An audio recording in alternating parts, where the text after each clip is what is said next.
जी हाँ, फिर से पढ़ेंगे।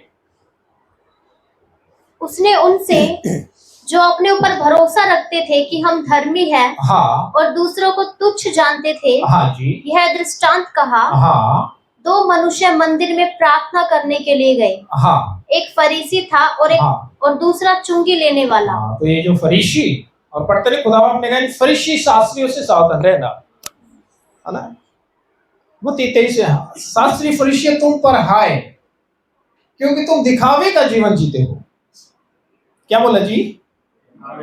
दिखावे का जीवन जीते हो, दिखावे के धर्मी हो, है ना। तो परमेश्वर ने फरीसियों के खमीर से दूर रहना, इनकी शिक्षाओं से दूर रहना, है ना। मत्ती 23 में पढ़ते ना, इनकी सुनना और मानना। लेकिन अगले ही परमेश्वर ने क्या कहा, अगले ही पल, इनके से काम मत करना। क्योंकि सुनना और मानना क्यों था जी? क्योंकि शास्त्र की जो जिम्मेदारी थी वो इनको दी गई थी। न्याय व्यवस्था, धर्म व्यवस्था, ये सब पढ़ाने का काम इनको दिया गया था।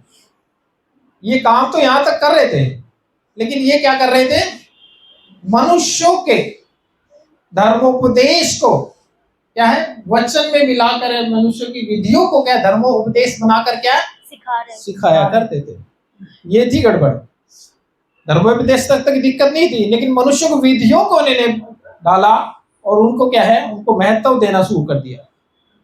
इस कारण से प्रभु यीशु मसीह शास्त्री फरीसी की टीचिंग को क्या कर पाते थे? डिबेट कर पाते थे, समझे, या खंडन कर पाते थे, राइट। लेकिन ये भोले भाले लोगों के लिए क्या होता था? शास्त्री है, फरीसी है, जो कह रहा होगा सही कह रहा होगा। लेकिन इसके बीच में जो एंट्री होती है खुदा बाप यीशु मसीह की हो जाती है। अब उनके लिए बड़ी समस्या है।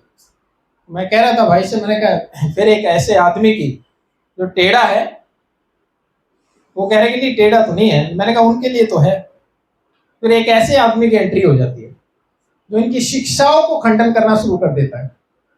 नहीं तो देखिए कितना बड़ा घमंड होगा इनको, हम शास्त्री फरीसी हैं, हमारे सामने कोई टिक नहीं सकता, कोई रुक नहीं सकता। घमंड होता है ना, एटीट्यूड होता है एक व्यक्ति का। हाँ जी।